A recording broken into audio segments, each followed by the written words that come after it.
Bueno, quisiera que me acompañara la escritura al libro de Éxodo, capítulo 17, versículo 11. Éxodo 17, 11. Y como anuncié hace un rato, vamos a estar meditando en la palabra de Dios bajo el tema permanece firme, permanece firme. Éxodo 17, 11 dice la escritura. Y sucedía que cuando alzaba Moisés su mano, Israel prevalecía. Mas cuando él bajaba su mano, prevalecía Amalec. Amalec es la palabra, si la traducimos del hebreo al español, la podemos traducir como belicoso, pueblo que lame o pueblo que degüella. Este pueblo llevaba el nombre de un nieto de Esaú. ¿Recuerdan ustedes a Esaú, hermano de Jacob, que vendió su primogenitura por un plato de lentejas y que después Jacob había suplantado en los momentos de recibir la bendición de su padre? Él había salido huyendo de su ciudad y había ido a vivir a otra zona, y en esa zona resulta que vivían la descendencia, los hijos y nietos de Ismael, aquel hijo de la esclava, el cual el Señor había, junto a la esclava, había sacado al desierto y había dicho que de él también iba a fundar una gran nación, un grave error que había cometido Abraham y Sara. Pero cuando Ismael se fue a vivir a esa parte del desierto, fundó su propia nación, tal cual el Señor se lo había prometido, que en estos momentos es la nación árabe. Pues Esaú se había ido a vivir a esa zona también. Y de ahí él siguió con su descendencia, y en uno de esos nietos nació este personaje que se llama Amalec.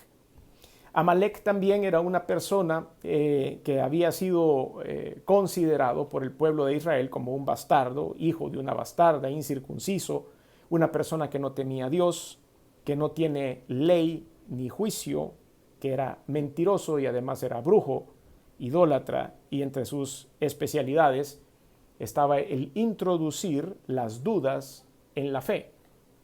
Y usted me podrá decir, ¿cómo una persona pudiera llenar todos esos requisitos? Bueno, se lo explico un poco más adelante. Este personaje, Amalec, aparece siempre en los momentos de debilidad de Israel y siempre le hizo la guerra. Si ustedes leen las tres batallas en las que Amalec aparece luchando contra Israel, se van a dar cuenta que siempre aparecía cuando Israel estaba más débil, cuando estaba más vulnerable, en tiempos de la redención, cuando el pueblo de Israel estaba saliendo de Egipto, cuando ellos todavía estaban organizándose, cuando estaban dando los primeros pasos afuera de Egipto, aprovechó Amalec, la nación de Amalec, los amalecitas, para atacar al pueblo de Israel desde su retaguardia, y empezó a invadirlos cuando estaban cansados, cuando estaban agotados, y cuando su mentalidad o su impulso, su deseo era entrar a la tierra prometida. Venían ellos disfrazados, hacían brujería, como les digo, usaban dioses ajenos y hacían actos abominables con las personas que ellos interceptaban, con aquellos que eran los presos políticos. Se dice también en la historia de los amalecitas que mataban por placer, que eran únicamente personas que eran nómadas, andaban viviendo a donde les tomara la noche, no tenían una porción de tierra propia, y ellos siempre andaban acechando a las personas para ponerles un impuesto para que ellos pudieran pagar algo de dinero o de cuestiones de valor para poder pasar por una determinada zona de tierra. O también ellos, como les dije hace un momento, mataban por placer, solo por matar, violaban mujeres, etcétera, etcétera. Entonces, siempre los amalecitas en la escritura van a ser la esencia del mal. Cada vez que usted vea cómo se menciona la palabra Amalec, el nombre Amalec o el nombre de la nación, los amalecitas, siempre va a tener una referencia a Satanás, al pecado, a lo malo, a lo abominable, a todo lo que viene en contra de Dios. Es necesario que comprendamos este principio, porque a lo largo de todo este mensaje usted se va a dar cuenta que Dios profiere algunas maldiciones sobre esta nación. Y en algunas ocasiones he recibido algunas consultas de parte de algunos hermanos o de algunas personas que están estudiando la palabra de Dios, del por qué Dios había sido tan duro con esta nación y había mandado a exterminarlos a todos. Pues Amalec siempre va a ser la figura de Satanás en la Biblia. Amalec va a ser siempre la figura del pecado, de la acechanza, de lo que hace caer al hombre. Y cuando el Señor dice en su palabra que no debemos dejar huella de a los amalecitas sobre la faz de la tierra, se está refiriendo a que ustedes y yo debemos eliminar todo ápice de pecado, todo ápice de las cosas que están en contra de Dios, y debemos siempre vencer a Amalek todo el tiempo, y cada vez que lo podemos erradicar por completo de nuestra vida, debe ser erradicado. Y esa fue la orden que el Señor le dio a Saúl en un momento dado, al rey Saúl, mucho más adelante de la historia que hoy estamos leyendo. Pero mucho más adelante vino y apareció Amalek otra vez y empezó a guerrear contra Israel, y la orden de Dios hacia Saúl era que se los acabara. Que acabara no solo con los hombres, sino con las mujeres, los niños, con sus ganados, con sus cuestiones materiales, y que no tomaran nada como botín, porque todo lo que los amalecitas tenían estaba ofrecido a los ídolos y por lo tanto estaba maldito. Entonces, dada esta introducción, es necesario que nosotros hayamos conocido toda esta parte para poder comprender primero esta batalla que libraron los israelitas contra los amalecitas recién saliendo al Éxodo, y vamos a aprender muchas cosas interesantes. Dentro de ellas, por supuesto, está el núcleo de este mensaje. Es el llamamiento que Dios le tiene a usted y a mí a permanecer firme en todo momento. Es cierto que algunos de nosotros hemos podido flaquear. Es cierto que en la desesperación por hallar qué hacer, hemos tomado decisiones equivocadas. Es cierto que en la desesperación por traer algo de dinero a la casa, el sustento a la familia, de poder diversificar la empresa, probablemente hemos tomado decisiones equivocadas que nos han alejado de la voluntad de Dios.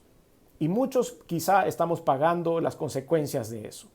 Y es por eso que hoy el mensaje va dirigido a todos aquellos que han sentido flaquear en algún momento. Otros que tal vez tomaron decisiones en diversificar su vida, en diversificar sus entradas, y que al final no pudieron hacer nada y llegó a su corazón también el desaliento. No se caiga, no se rinda. Es necesario que estemos firmes, y vamos a ver en los próximos minutos lo que Dios tiene para nosotros. Quisiera que se ubicara en Éxodo capítulo 17. Vamos a estudiar de los versículos 8 al 16. Éxodo 17, versículos del 8 al 16. Esto viene, esta porción, inmediatamente después de aquella porción en la Escritura, en el Éxodo, acerca del agua sobre la roca. Recuerdan ustedes que el pueblo de Israel exigió a Moisés agua porque se estaban quedando sin agua, y Moisés golpeó la roca, la peña de Oreb, y de ahí salió el agua maravillosa que le dio de tomar y de refrescar a todo el pueblo de Israel. Pues inmediatamente después sucede lo siguiente. Entonces vino Amalek, versículo 8, vino Amalek y peleó contra Israel en Refidim. Y dijo Moisés a Josué: escógenos varones y sal a pelear contra Amalek mañana. Yo estaré sobre la cumbre del collado y la vara de Dios en mi mano. Los agarró por sorpresa, los quiso asaltar, invadir, matar a la gente, y entonces todos empiezan a reaccionar de inmediato. Entonces, viendo cómo Amalek representa esa rebelión y esa autoridad hacia las cosas de Dios, nos damos cuenta que si nosotros empezamos a tolerar las cosas pequeñas que aparentemente son irrelevantes en nuestra vida, pero que vienen inspiradas en el principio de Amalek, vamos a ver cómo estas empiezan a tornar gigantes más adelante. Pero en nuestro primer punto que quiero compartir con ustedes ahora, vamos a ver venciendo a través de la intercesión y de la permanencia en medio de las dificultades. Si usted ha identificado hoy, a través de esta introducción, que ha dejado entrar algunas características de los amalecitas en su vida, en la búsqueda, en el deseo de poder sacar adelante a la familia, este es el momento exacto para empezar a guerrear y a echarlas fuera de su vida. Primero, podemos ver que hubo una estrategia, una acción y hubo oración. Y esos son los tres puntos principales con los cuales nosotros tenemos que arrancar para seguir permaneciendo en la fe. Estrategia, acción y oración. Versículo 8, entonces vino Amalek y peleó contra Israel en Refidim. Y dijo Moisés a Josué: escógenos varones. Lo primero que hizo él fue organizar su pequeño ejército para poder defenderse de lo que hacía. Escógenos varones y sal a pelear contra Amalek. Primero había una estrategia de poder armar un equipo de hombres y segundo la estrategia humana de tomar acción. A veces Dios nos dice, siéntate y espera porque esta es mi batalla, no es la tuya. Pero a veces, y en la mayoría de las circunstancias, Dios quiere que ustedes y yo tomemos acción, que podamos ejecutar una acción de fe, que hagamos la parte que nos corresponde como seres humanos. Y esto es organizar nuestra empresa, esto es pagar nuestros impuestos, esto es orar, esto es poder hacer las cosas correctamente, esto es poder tener la iniciativa. Dios a veces nos pone en el corazón algunos proyectos y muchos de nosotros somos más soñadores que ejecutores y el proyecto se queda en sueños, se queda en una buena idea y resulta que nunca lo ponemos en práctica. Pues aquí Dios nos está diciendo, tenemos que tener una estrategia y tenemos que actuar como seres humanos. Sal a pelear contra Amalek. Mañana yo estaré sobre la cumbre del collado y la vara de Dios en mi mano. ¿Qué hacía esto? La búsqueda de la guianza de Dios. Necesito un hombre fuerte que vaya y tome acción, pero necesito un hombre espiritual que suba la montaña para que esté dirigiendo siempre, escuchando la voz de Dios para saber cuáles son los pasos a seguir. El segundo punto que vemos acá es que hubo trabajo en equipo, hubo trabajo en familia. Veamos el versículo 10 y dice, Éxodo 17:10, hizo Josué como le dijo Moisés, peleando contra Amalek. Se ejecutó la acción. Y Moisés y Aarón y Hur subieron a la cumbre del collado. Moisés no subió solo. Aquí no buscamos paladines, no buscamos llaneros solitarios, no buscamos esos héroes que van solos a conquistar el mundo. Necesitamos la ayuda de nuestra familia. Nosotros, como varones, como cabezas de hogar, necesitamos la ayuda de nuestras esposas en oración. Necesitamos saber que nuestra retaguardia está cubierta por la oración de nuestras esposas y de nuestros hijos. Necesitamos saber que nuestra casa está llena de la presencia del Espíritu Santo y eso lo hacemos en equipo. Y es por eso que vemos a Moisés, a su hermano Aarón y a su cuñado Hur. Se dice que Hur era el esposo de la hermana de Moisés y de Aarón. Entonces ellos tres, como buena familia, subieron al monte y empezaron a apoyar al líder Moisés en oración. Número 3, la tercera cosa que podemos rescatar de esto es que la vida espiritual llega a ser en su vida y en la vida una sube y baja. Nuestra vida espiritual nosotros quisiéramos, fuera lo recomendable, fuera lo perfecto, que siempre fuéramos en ascenso, que siempre estuviéramos constantes, que siempre estuviéramos creciendo. Pero desgraciadamente los seres humanos no somos así. Y nuestra vida espiritual es a veces como una montaña rusa, sube, baja, sube, baja, sube y baja. Y quisiéramos que estuviera siempre en lo más alto, pero no es así necesariamente. Entonces eso sucede también y está descrito en esta porción, está descrito en esta revelación de Dios al mundo. La vida espiritual llega a ser un sube y baja. Éxodo 17:11 dice la Biblia, y sucedía que cuando alzaba Moisés su mano, Israel prevalecía, mas cuando él bajaba su mano, prevalecía ¿quién? Amalek, el símbolo del pecado, recuerde, el símbolo de todo aquello que está en contra de las cosas de Dios. Por eso, este versículo 11 a veces puede recrear exactamente lo que es nuestra vida. Porque a veces estamos muy fortalecidos en el espíritu y estamos con los brazos levantados clamando a Dios con una gran fe y las cosas empiezan a suceder bien, pero después como que nos acomodamos, nos cansamos, nos fatigamos de adorar a Dios, de ir a la iglesia, del servicio, de la predicación, del liderazgo de grupos, de estar recibiendo a los hermanos, de estar conectados por internet, etcétera, etcétera. ¿Y qué es lo que sucede? Prevalece Amalek. En ese bajón espiritual, en ese bajón de mi disciplina de buscar a Dios, es cuando Amalek se aprovecha. Nuestros momentos de debilidad es cuando él entra y empieza a ganarnos la batalla.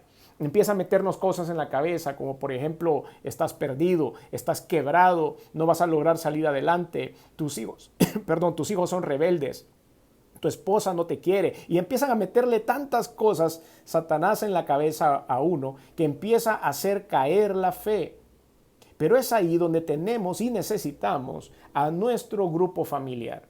Por eso les digo, no estamos aquí para luchar solos. Primero luchamos con el Señor, luchamos con su poder, luchamos con su respaldo y después con el respaldo de nuestra familia. El siguiente punto que vemos acá es la debilidad en tiempos de angustia, la intercesión de los hermanos en Cristo y el apoyo incondicional de nuestra familia. Todo esto lo podemos ver acá. Versículo 12. Y a las manos de Moisés se cansaban, como se cansa usted espiritualmente, como un día se levanta y dice, hoy no tengo ganas de orar, hoy siento que mi oración no pasó del techo. Las manos de Moisés se cansaban, por lo que tomaron una piedra y la pusieron debajo de él y se sentó sobre ella. Usted se tiene que sentar sobre la roca, que es Jesucristo. Es ahí donde va a encontrar el descanso y la fortaleza para seguir adelante. Y Aarón y Hur sostenían sus manos, el uno de un lado y el otro de otro. Necesitamos a los hermanos en Cristo. Necesitamos que oren por nosotros.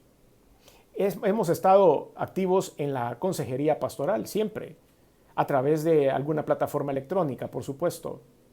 Y en los últimos días he sentido de parte del Señor que le pido a la persona con la que estoy hablando que ore, que esa es la mejor solución siempre, la oración, la oración, la oración.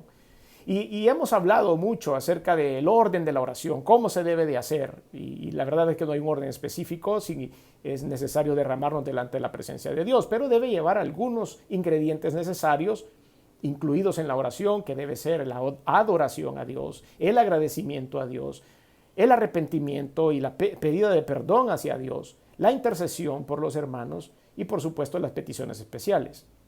Pues en la petición con los hermanos yo siempre le hago la broma y digo, usted tiene que orar por mí, ore por mí, por favor. Inclúyame en su lista de oración. Y lo mismo le digo a todos ustedes, inclúyannos. Aunque estemos aquí parados de este lado predicando la palabra de Dios, usted ve a nuestros pastores y a nuestros líderes en la iglesia predicando la palabra de Dios, necesitamos su oración. Necesitamos que levanten nuestros brazos. Necesitamos siempre sentirnos respaldados por ustedes. Y es por eso que en este caso vemos a Moisés sentarse sobre la roca, sentarse sobre Jesucristo y a su familia, a sus hermanos en Cristo Jesús, levantándole los brazos en oración. Estoy aquí para decirle que nos escriba, estoy aquí para decirle, pónganos un mensaje, porque queremos levantar sus brazos en oración. Queremos apoyarlo en todo lo que podamos. El siguiente punto que quiero compartir son las consecuencias de permanecer y apoyarnos en oración los unos a los otros. Versículo 13. Y Josué deshizo, me encanta esa palabra, a Amalec y a su pueblo a filo de espada. Deshizo, se los acabó a todos. Se los acabó haciendo las acciones necesarias mientras teníamos una fortaleza y una firmeza en nuestra fe. Mientras estaba Moisés orando con Aarón y con Hur en el monte, Josué haciendo la acción, ejecutando lo que Dios le había dicho, estaba venciendo, deshaciendo el símbolo del pecado de Israel. Es así como nosotros vamos a vencer la desesperación, es así como vamos a vencer la desconfianza, es así como vamos a vencer los momentos de ansiedad por no saber lo que viene. Es necesario que nosotros entonces estemos fortalecidos y permanecer firmes en la oración. Dios no se queda con nada, hermanos. Por eso la venganza no debe ser nuestra, la venganza es siempre de Dios, así lo dice la palabra de Dios. Mía es la venganza y yo pagaré, dice el Señor.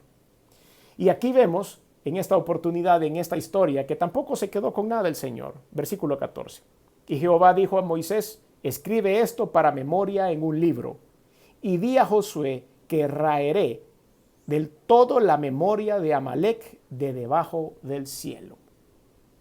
Para poder hacer esto, el Señor necesitaba la acción de los grupos, necesitaba la acción de personas como Josué y necesitaba la acción de personas como Saúl, pero Saúl faltó a esto y dejó vivir a algunos amalecitas. Usted lo puede estudiar despacio en su casa en Primera de Samuel, primer libro de Samuel.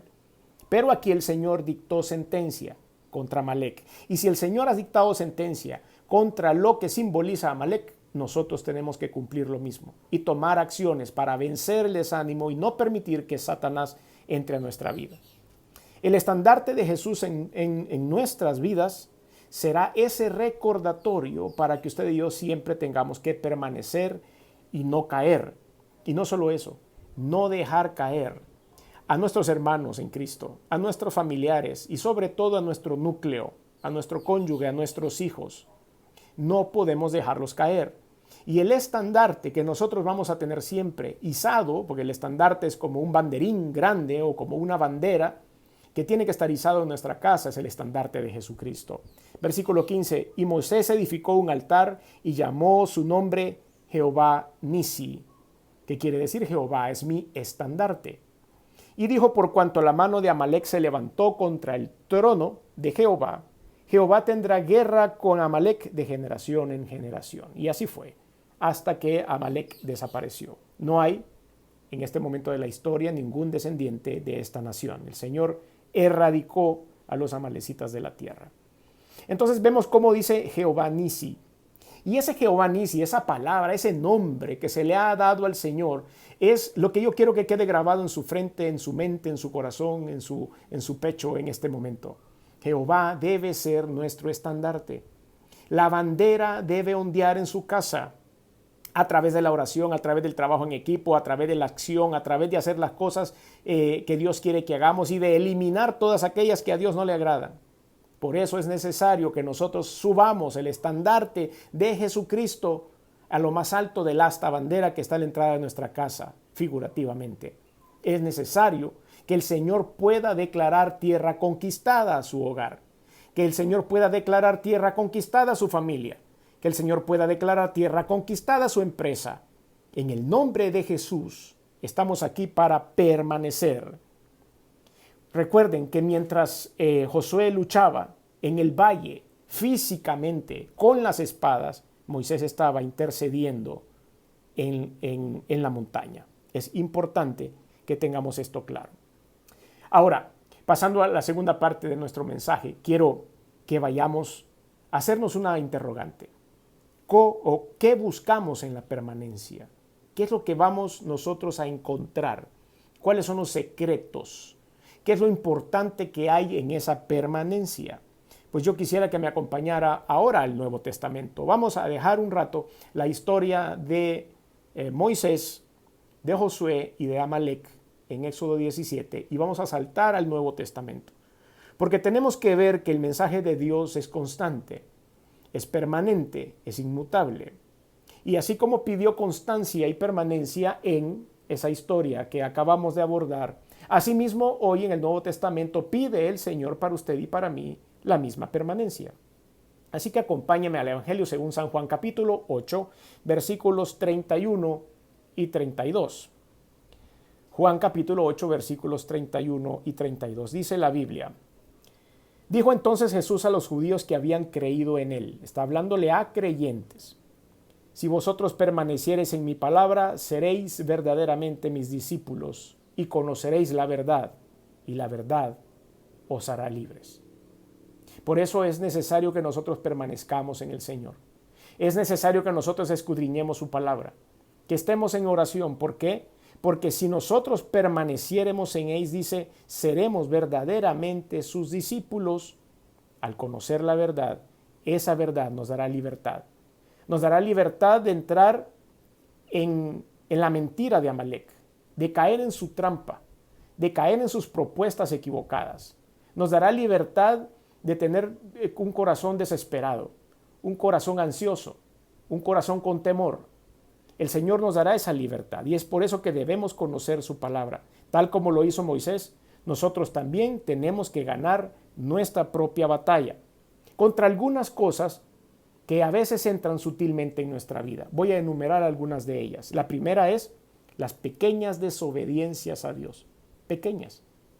Yo no estoy diciendo que usted se ha puesto en contra de Dios, que ha blasfemado su nombre, pero a veces cometemos pequeñas desobediencias a Dios. Y esas pequeñas desobediencias y pequeñas rebeliones se empiezan a hacer hábitos.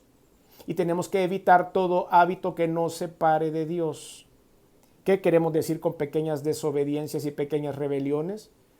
Usted tendrá una listita de ellas. Pero yo le puedo decir tal vez el hecho de decir hoy no voy a oír el culto, ahí tal vez lo oigo mañana y mañana ya es muy tarde, ya no lo oyó y al día siguiente tampoco encontró ninguna prédica que le interesara y al día siguiente tampoco había un Facebook Live o un Instagram Live o estaban transmitiendo live en ese momento y usted dijo, bueno, un poquito de rebelión y un poquito de desobediencia, mañana la veo y ese mañana nunca llega. Esas pequeñas cosas que nosotros empezamos a cortar nuestra disciplina es como se vuelven hábitos que empiezan a crecer. Las estrategias de los amalecitas, si vamos a ponerlo entre comillas ahora, de Satanás, es una de esas, entrar en desobediencia y rebeldía. La segunda de las características con las que tenemos que tener cuidado es la independencia. Dijimos en la historia que acabamos de ver que hay que tener acciones, pero hay que tener oración, y las acciones van a ir amarradas a los consejos de Dios. Pero llega un momento en que tenemos que ir a trabajar, que tenemos que tomar decisiones, que tenemos que hacer esto, que tenemos que hacer lo otro, y nos volvemos muy independientes de Dios. Y esa independencia nos empieza a separar. Debemos tener cuidado contra nuestra independencia de Dios. El punto número 3 que vemos acá es la obstinación, porque pensamos que es solamente algo inofensivo. A veces somos muy obstinados, a veces decimos que lo hemos heredado de nuestros padres, a veces resulta que yo así crecí porque el ambiente en el que crecí me hizo muy obstinado, obstinado por usar una bonita palabra, pero puede ser terco, puede ser desobediente, puede ser, usted puede poner cualquier tipo de palabra, pero la obstinación también llega a un momento en que nos empieza a alejar de Dios. Y podemos echarle la culpa a mi abuelo, es que mi abuelo así era, es que mi tatarabuelo así era, mi papá así era, todos así éramos, entonces yo puedo seguir siendo así porque soy hijo de ellos y no tengo manera de cambiar. Sí tenemos manera de cambiar si subimos al monte y somos sostenidos en oración. También tenemos defectos de carácter como la falta de puntualidad, falta de consideración a las personas o a nuestro alrededor, falta de disciplina, falta de dominio propio, y todas estas terminan haciéndose gigantes, puestos por Amalek en su vida para poderlo destruir y que usted no permanezca amarrado a Dios. La lástima propia, el pecado de la conmiseración, también es otra de las formas en las cuales la carne empieza a ganar partido sobre nosotros. Cuando nosotros, pues sí, pobrecito yo, es que yo soy el que no tiene trabajo, es que a mí siempre me va mal, es que a mí siempre me castigan, es que a mí siempre me señalan, a mí me han hecho bullying, a mí, de mí me abusaron, yo soy pobre, yo soy esto, yo soy lo otro, y estar sumergido detrás de la lástima propia o de la conmiseración también nos hace vulnerables al ataque de Amalek en nuestra vida y a separarnos de Dios. El Señor mismo le respondió a Pedro. ¿Recuerdan ustedes cuando Pedro le dijo, no vayas, Señor, ten piedad de ti mismo, no vayas ahí porque te van a matar? Como metiéndole ese espíritu de lástima, y el Señor le dijo, apártate de mí, Satanás. Estás interfiriendo en los planes de Dios. Esto así tiene que ser. Yo tengo que ir y tengo que pasar lo que tenga que pasar y tengo que arriesgarme como me tengo que arriesgar. El Señor era valiente. Nosotros tenemos que ser valientes también. Las quejas, las críticas y las censuras son otro grupo de cosas que nos afectan internamente y que sutilmente empiezan a entrar en nosotros y empiezan a sitiarnos de manera que ya no tenemos energía para subir al monte y mucho menos para levantar las manos y orar al Dios Todopoderoso. ¿Cuál era el resultado entonces de la permanencia? De la permanencia en Moisés, Aarón, Hur, y de la permanencia de la lucha de Josué. Su permanencia y la mía, tomados de la mano del Señor, también van a tener recompensas, van a tener resultados. Ahora quiero que vaya a otra porción de la Escritura. Juan, Evangelio según San Juan, capítulo 15, por favor. Evangelio según San Juan, capítulo 15. Y ahora vamos a poder medir cuáles son en el Nuevo Testamento esos resultados de la permanencia. Y como usted ha podido ver a estas alturas del mensaje, la palabra permanencia es nuestra palabra clave en esta oportunidad. Permanezca, levante sus brazos y si se siente débil, llame a los hermanos de la iglesia, llame al pastor, llame al líder, llame a su hermana vecina, llame a la hermana con la que habla por teléfono, a su esposo, a su esposa, a sus hijos, a sus padres, a quien sea, para que puedan orar por usted y puedan sostenerle. Juan capítulo 15, versículos del 4 al 6. Dice la Biblia, permaneced en mí y yo en vosotros.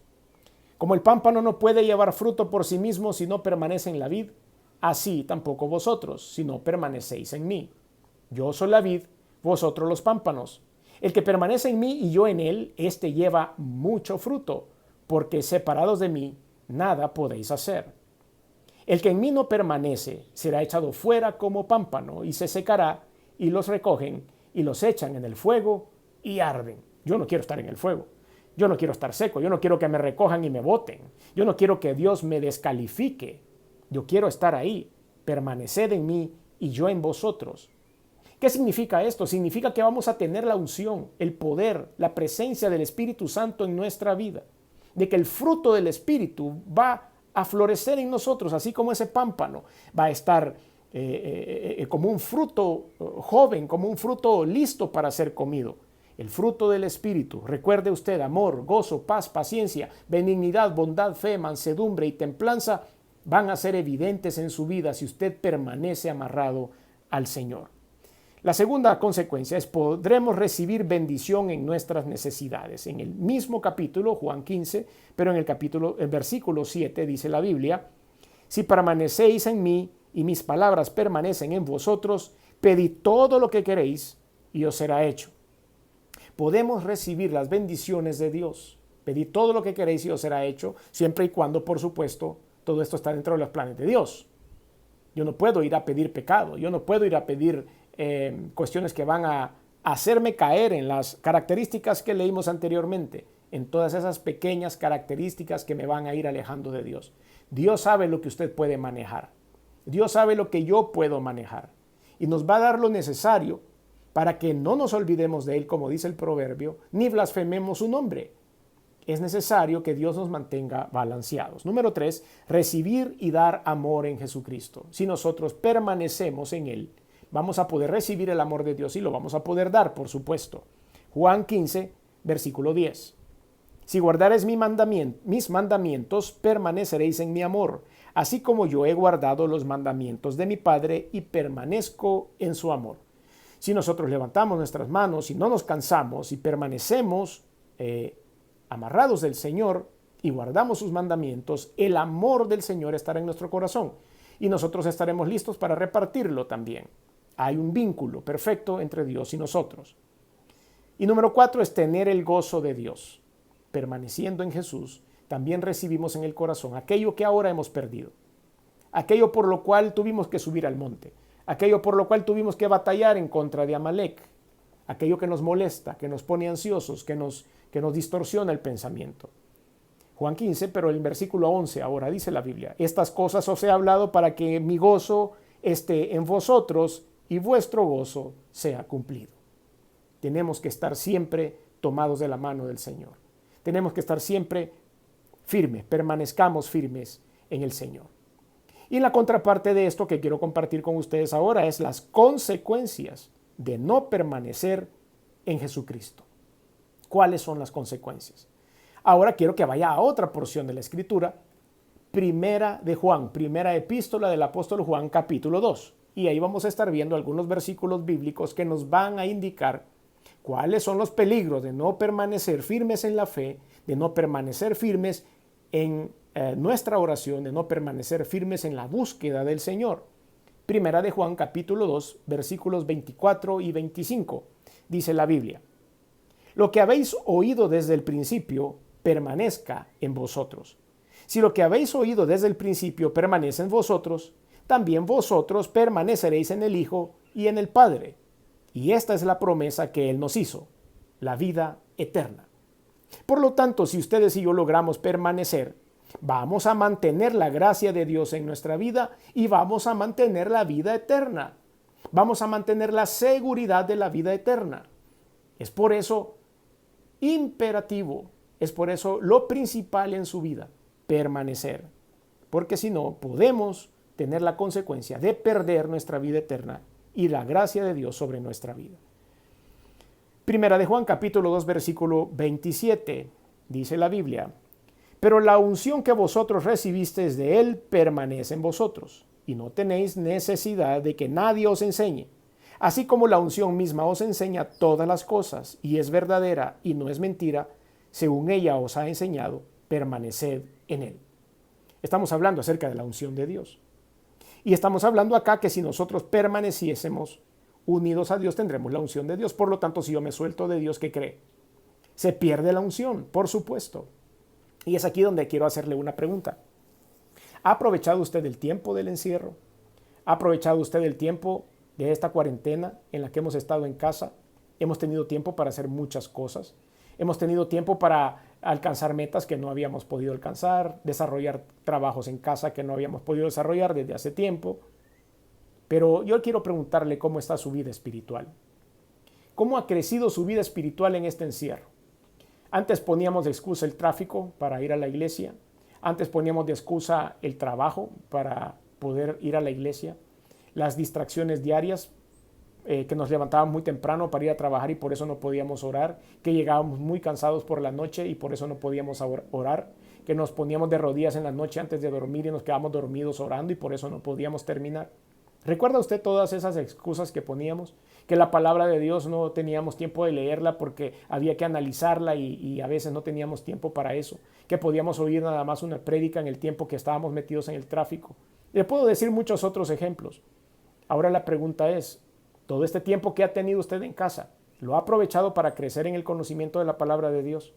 ¿Lo ha aprovechado para crecer en la búsqueda de la presencia de Dios? La siguiente pregunta, ¿qué ha pasado sobrenatural en su vida, en sus tiempos de oración, en esta cuarentena? ¿Ha habido derramamiento del Espíritu Santo? ¿Ha visto usted casi galopando al Rey de Reyes y Señor de Señores en el caballo que describe el libro de Apocalipsis, entrando y saliendo de su habitación? ¿Qué ha pasado en su vida espiritual en este tiempo? Porque aquí lo que veo es que dice que si nosotros permanecemos, la unción de Dios permanecerá viva en nosotros. Pero si nosotros hemos estado más preocupados por el COVID-19, por las cosas económicas, por el pleito del gobierno con la Asamblea y con la Sala de la Corte Suprema de Justicia, por las noticias, por lo que está pasando en España y por lo que está pasando en Italia, y por estar pendiente de eso he perdido la oportunidad de orar, hemos perdido la unción. Es necesario permanecer para que la unción nos acompañe. Y dentro de la unción, que este es tema, por supuesto, de otra prédica, usted va a encontrar millones de cosas.